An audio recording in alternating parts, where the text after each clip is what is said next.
Oh, okay. Clemson won yet another close game. That's interesting. Against Syracuse. Fam. Ugh, Clemson. Okay, so let's we're gonna start with the out of conference. We weren't. I was trying to find all the Big Ten games, but it's up to you. You know what I realized watching Dabo outside of his offensive ineptitude, because their offense sucks. It sucks. It's like, well, we want to be a power running team like Bama or Michigan, but like we also want to drop back 35, 40 times a game and throw the ball, but you know, there may be some RPOs this game and not the other game, but then we may just hand the ball off to Jordan Shipley when we don't have anything else to do. So his game plan is all over the place. There doesn't ever seem to be a game plan. He likes to drop. You know what? This is what I realized. This is what I was getting to in the first place. What I realized about Dabo is that he is the best at finding a scapegoat for his shit. When it's not working offensively, he says, "Oh well, you know what? I'm just glad we can win different ways." Bruh. Watching that game against Syracuse, it was very apparent. Even after the quarterback change, even after they went to the Klubnik, right? That Syracuse was losing that game slowly but surely.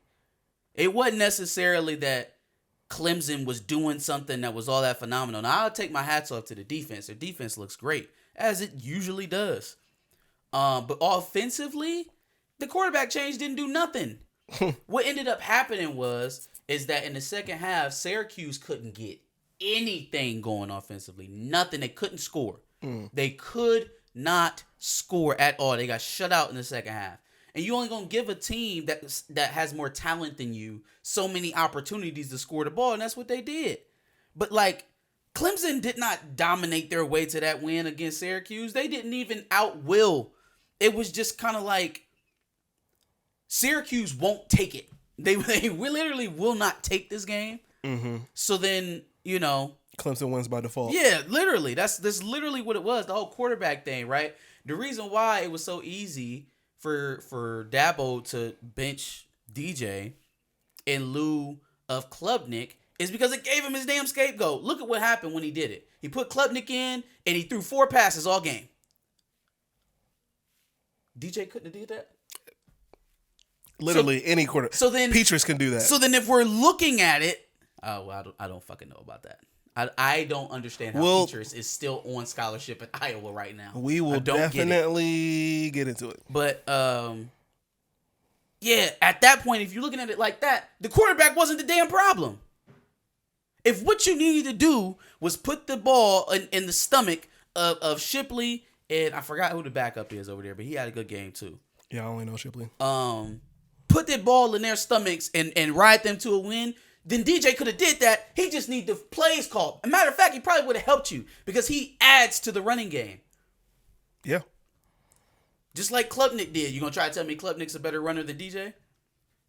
So it wasn't the quarterback, because it went like you sent him out there and had him sling it all over the field. And you're damn right you're gonna start him next week because you know DJ's the better guy right now. But Dabo needed an excuse. He needed a scapegoat for his offensive ineptitude. And this week it had to be DJ. Even though DJ has literally been the only reason why you're still undefeated this season. Mm-hmm. Literally. You don't beat Wake. You don't beat NC State without DJ. Mm-hmm. But we're going to bench him on national TV because I can't get an offensive game plan together that looks like we're a top 5 team in college football. Yikes. Do they have anybody else ranked in their ACC schedule after this? Let's see. It's Notre Dame, Louisville, Miami, South Carolina. No, they're going to go undefeated. That's the rest of their schedule? Mm-hmm. They're going undefeated. Miami's terrible. Notre Dame is terrible. Notre Dame's terrible. South Carolina is terrible. Yes. And Louisville. Louisville may give them a fight. Yeah. Louisville may give them a fight, and then whoever they get in the ACC championship game, but UNC. Yeah, man. Syracuse, I think, was the last. What the hell happened, Dino Babers? Like, literally, they played a perfect first half. And I'm sitting there looking at it in the third quarter like, man, Clemson really about to lose. They can't move the ball.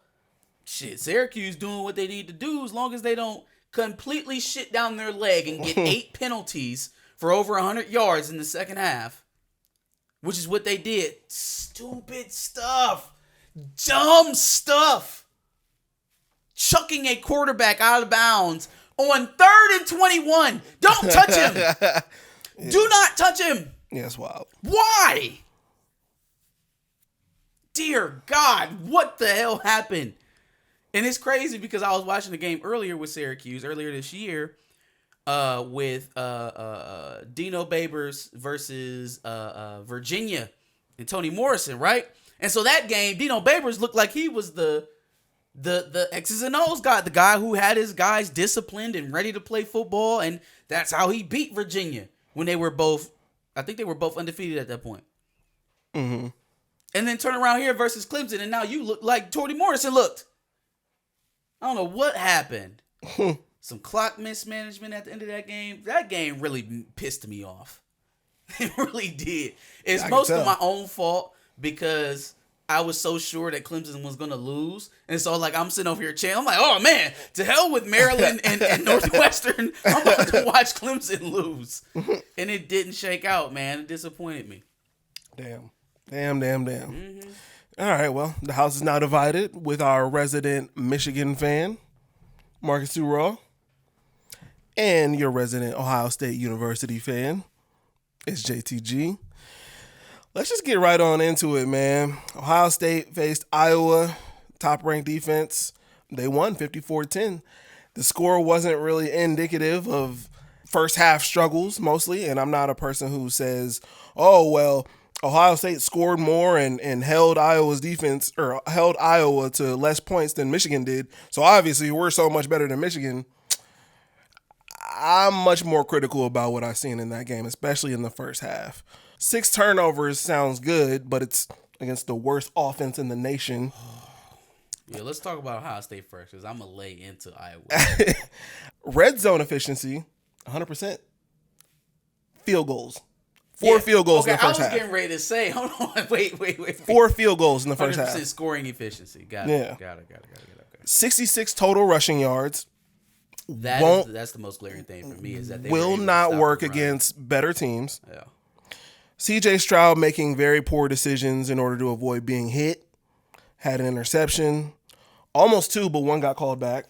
And a fumble. And I think he went 10 for 17 and 105 yards in the first half with no scores. The only thing we scored on was a Mayan Williams run. And then, like I said, 4 field goals in the first half. The biggest thing to me was the running game, right? I never thought that Iowa was going to be able to run or I didn't think Iowa was going to be able to keep y'all out of the end zone just by way of them not being able to do anything on offense. Like they were going to be getting the ball back so quick. Yeah. There wasn't going to be anything that they could do to keep up. It would have to have been a disaster, even more so like like 6 turnovers on the other side for them to compete. Yeah. And that shaked out even in the first half where it's like, okay, it's 16-10. That's a relatively that's a win for Iowa, right? It is. Yeah, 2.5 minutes left to go. All of a sudden, it's 26-10 at half? Where did those 10 points come from, Iowa? And it came from the fact that they can't even bleed clock. Yeah. They can't pick up a first down and bleed clock to get in the locker room. They gave up 10 points in 2 minutes. They get said turnovers and can't execute. They can't do anything with it. They can't move the ball. Yeah. Again, let me finish out on Ohio State because Iowa, oh my God. But the fact that they were able to keep the running game relatively bottled up, the thing, I think that they were pretty even on play calling though. That was a little bit surprising because if you would have told me, because CJ Stroud only threw for what, like 28 times? 28, 29, something like that? I think so. Somewhere around there. And then they ran the ball 21. Yeah. So they tried to stay relatively balanced. Mm-hmm. If they getting stuff like that against Iowa, usually Ryan Day just abandons it. Now, they didn't get a lot, but at least he kept running it. Yeah. There was a Travion Henderson run that could have gone for more, but he slipped and fell. I seen that. Yeah, but other than that, the run game was surprisingly bland.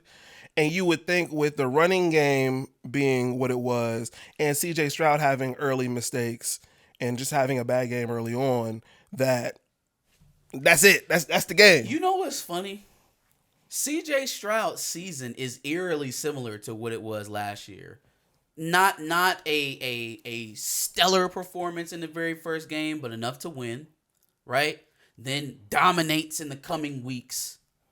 Then they hit this middle mesh of the season where he start doing weird shit. It was about this time last year that Nebraska game happened, right? Like he start doing this weird shit where he starts spazzing out back there in the pocket, and it looks crazy. At least in this case, I can say that Iowa is a much better defense than what we saw against Nebraska last year. Much better? See, I think Iowa's defense looks that much better because their offense is absolute garbage, and they have a win in the win column. They have a check in the win column, several checks in the win column. Sure. That's why we think Iowa's defense is so good, because for all intents and purposes, they are a sound. They're gap sound. They play their responsibilities well. They very seldom get caught out of position, but they just don't have the guys to put them over the top. Jack and Riley Moss, while they probably would be key role players on other championship Jack Campbell, they're not the guys who are going to, well, I can't even say that because they score on defense. Yeah. I can't even say that. Yeah. But you can't depend on that. They're not going to win you games. Clearly. Literally, your defense can't also be your offense. Yeah. They can't do it both. Yeah. They can't stop people and score. Yeah. And I guess for a Buckeye fan, the biggest thing for me is that, if there is a better offense, which is a lot of different offenses, oh my God, they're going to execute. And then at that point, we're probably down at the half. And then what does that second half look like? It feels like that 54 was just by way of getting so many opportunities. Like, I don't know how many plays they ran, but they had to have at least doubled Iowa, at least, if not tripled. Possibly, I don't have the stats on that, but they had so many shots at the ball. Yeah. They were getting short fields. They started very short fields. Most of their starting field position in the first half was in Iowa territory. But then that's what leads me back to that red zone efficiency, right? It's 100%, which is good. You're getting your points, but they're field goals. Like, why is that could score touchdowns? That's an equalizer. Why is a high-powered offense like us settling for field goals? Why do we have to go for field goals?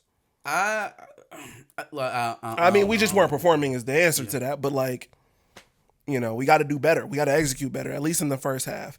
The other thing that I've really started to notice in the last several weeks is that Ohio State's wide receivers dominate at the point of attack. Like, they dominate making plays for the ball. Oh, yeah. They're not running away from guys. So, if we can stay, okay, we don't even have to push this out to Michigan. If there's a defensive backfield that can play the ball better than what we've seen out of Iowa and Wisconsin and who else have you guys played? Rutgers? If we see a defensive secondary that has a couple ball hawks in there hasn't been a whole lot of guys streaking up and down the field last year. You know what I mean? Penn State? Penn State could be one.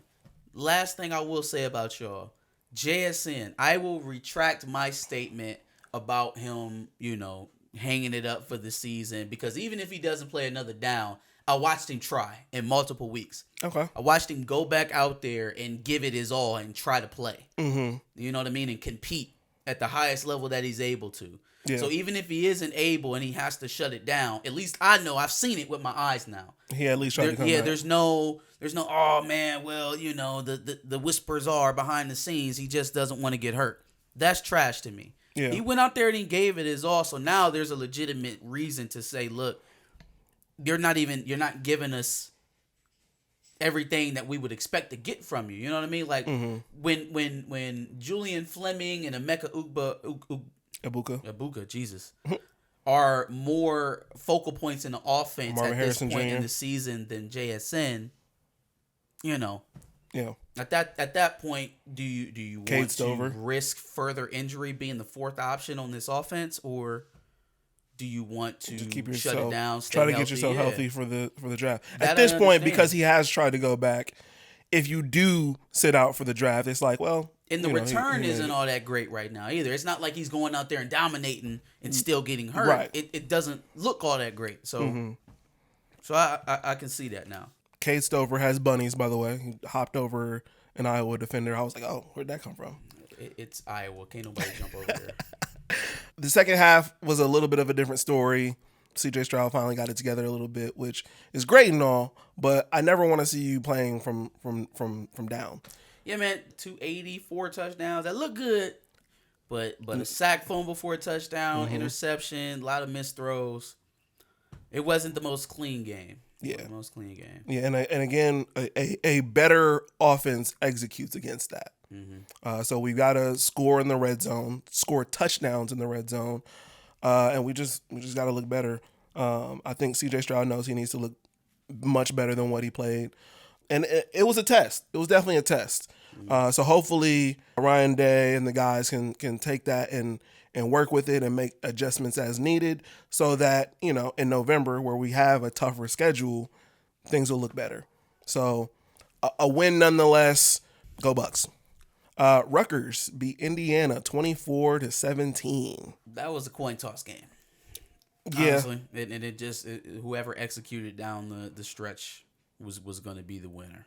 For sure. And I think Shiano kind of alluded to that in their post game. It's just like, I think he made a golf analogy.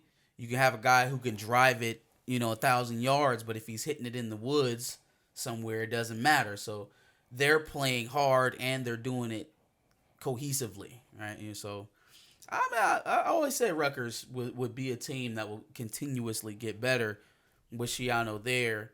They're still not, big boy level. They're not up there ready to compete at the top of the East. But 2-3 years down the line, Rutgers won't be what they are today. I agree.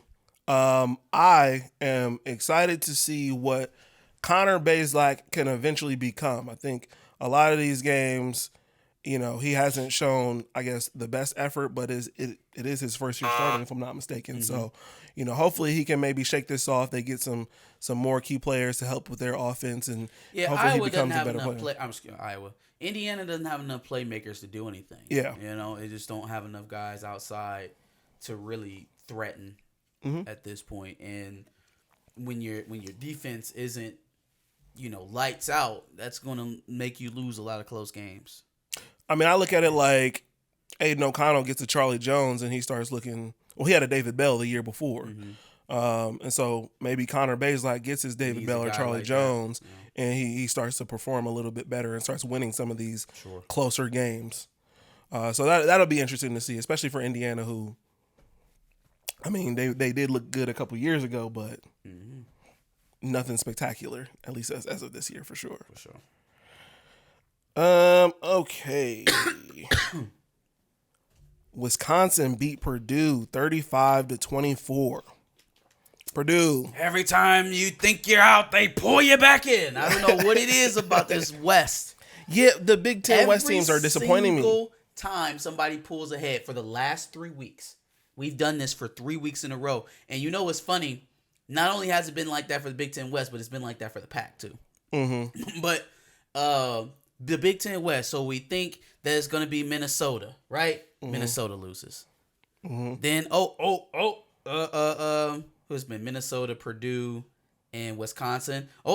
Wisconsin's got a chance again. Then Wisconsin loses. Here goes Purdue. Got a chance to regain supremacy in the West. Then Purdue loses to Wisconsin. So there is no definitive front runner right now. Because even with, I think Purdue is still at the top of the standings, but they have a win over Purdue. Yep. Purdue takes one more loss. They have the same record and a loss in the tiebreaker to Wisconsin, who already has 3 losses at this point in the season. Yep. 4 losses. 4 losses. 4 losses. 4 losses. Yeah. Jesus, this shit is a mess. Yeah. The Big Ten West is crazy. It's an absolute mess. It's absolutely crazy. Let's see here. So Aiden O'Connell threw 3 picks. Purdue was down let's see, 21-3 at the half, 35-10 in the third quarter, and score 14 points in the fourth quarter to bring it up to 35-24, which is crazy. They were down like early. They were down 21-0 in the first quarter. And I felt like I think Jeff Brom is still wading his way, becoming a head coach, man. I think he's still learning lumps because usually you see Jeff Brom overly aggressive, right? Mm-hmm. 4th and 1s in the first quarter when you're down 21. Oh, we got all game to play. No. Yeah. Don't give up opportunities to score when you have offensive rhythm. Like that's the time where you are aggressive. Yeah. You're down 21. It literally, you cannot have a worse first quarter than what you end up having. Yeah. Did it make you feel that much better that it was 28-0 at the beginning, or 28-3 at the beginning of the second quarter, as opposed to you going for it on 4th and 1 and potentially it being 28-0 in the first quarter? Did the 2 minutes that you gained or whatever really, did it save you that much, Jeff? To be a little bit fair, one of those scores in the first quarter was a pick six thrown by. Well, yeah, but you're down though. Yeah, no, for sure. You're down for sure. So, Graham Mertz, I think, played a better game than what they expected. Mm-hmm.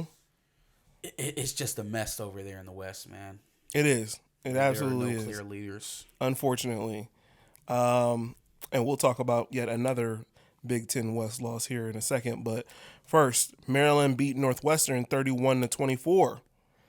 I believe that is still without Talia, if I'm not mistaken. Yeah. I think they're trying to get him healthy for y'all. I mean, because they are not a team that can just march out their backup and be like, all right, now we're good. We can win this game. Clearly. Yeah, no, Talia has to be the guy. Team, yeah. So I think they're trying to get Talia healthy for the Ohio State game. Which is a smart move. Yeah. I mean, and they ended up winning the game. Just barely. I definitely thought we'd see a lot more offensive success versus Northwestern. But they hang tough, man. It's like it's easy to look at their record and say, oh, they're the worst team in the Big Ten, right? But they don't play like it. They don't really play like it. And they never do. Whenever they're down like that. Iowa plays like the worst team in the Big Ten, or at least offensively. They play like the worst team in the Big Ten. Absolutely. So I don't see that out of Northwestern usually. Mm-hmm. Indiana at times could play like the worst team in the Big Ten. Northwestern is 1-5, and I'm still more impressed with that team than I am Indiana or Iowa. Yeah. Him be 179 yards and 3 touchdowns. So at least proving that even though they don't have Talia, they can definitely run the ball for sure. But still winning the game by 1 score leads me to believe that a better team is probably going to take that. Just saying. All right.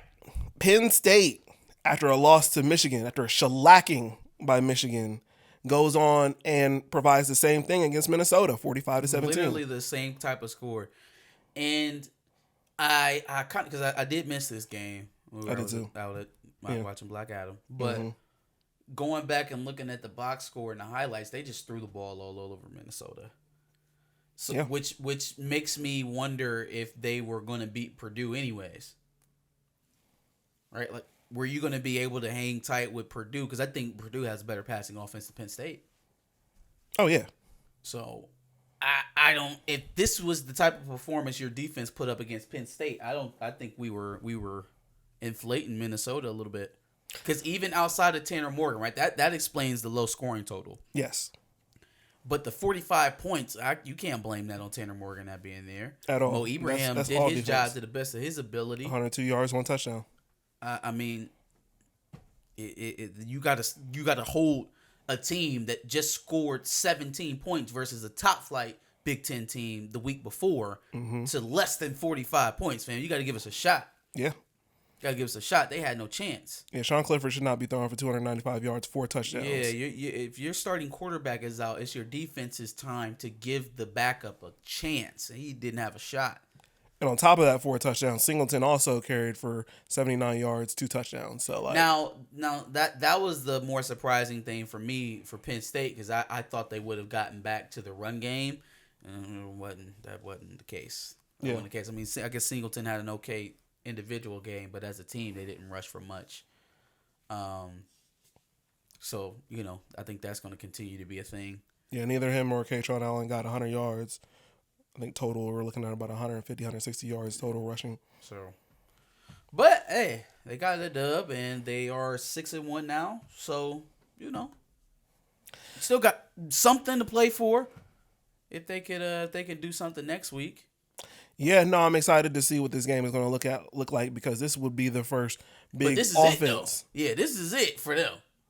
Yeah. This is do or die. Yeah, and they're at home. Yeah, so this is the test. Fam, this might be. I don't know. It's kind of tough to say because they just signed him to a 10-year deal, but like. Does it not feel like a make or break game for James Franklin? Yes. After what just happened in Michigan? Yes, for sure. I feel like this is a make or break for sure. Like, especially if they, I don't know that Ohio State's definitely going to blow them out, but if they did by some chance, it's looking real bad for Franklin. You got blown out by the 2 teams who we have to beat. Yeah. In order to be anything. And you're in year 8 or 9. He's been there longer than Harbaugh. He's been there for a while. You're in year 8 or 9. And you can't get over the hump. You got a fluky year where you beat Ohio State and went to the championship. And that is the one saving grace of St. James Franklin. And that was how long ago? 1 year he got to the Big Ten champion. That was like 2016. Yeah. So, got to the Big Ten championship and beat, I think it was Wisconsin. Sounds about right. But still, like you're perpetually number 3 now. And you're not really making huge strides to get out of that. And to keep it funky, Maryland is on the way. I think they have to play Maryland still. They will have the same record if Ohio State beats them, and then... Wait, no. Or did they already play Maryland? Look up Penn State's record. Penn State, Maryland is November 12th. Okay. That's going to be a good game. It's literally the next game after. I feel like that's going to be a better game than Penn State, Ohio State, but I guess we'll see. Yeah, because then at that point, they're fighting for 3rd, and Maryland would want to be 3rd. That shows progress for them. Especially after beating a decent Penn State team. Who probably... Do you think they'd be ranked if they lost to us? I think they'd still probably be ranked. They're going to be ranked like 13, 12 this week. They were 16 this week. They beat Minnesota. Beat the hell out of them. Fair. So they'll be like 12 or 13 to play y'all. They got to pump it up because I'm sure it's going to be a night game. But then they lose. No. Well, they would have to. It's not going to be a night game. It's a 12 o'clock game. Yeah, y'all got the noon kickoff. We got the primetime game. Ooh. Who are y'all playing? Oh, Michigan State. Oh, okay. All right. Scary hours, boys. Hope y'all ready, man. I hope y'all ready because they spent the last year thinking about y'all. Let's talk to Sparty. Can we talk? Did we finish all the games? Yeah. Oh, yeah. Okay. All right. Yeah. Let's talk about Sparty for a minute. I hear y'all.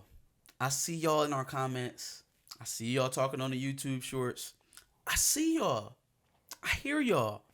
I want all of y'all to come back.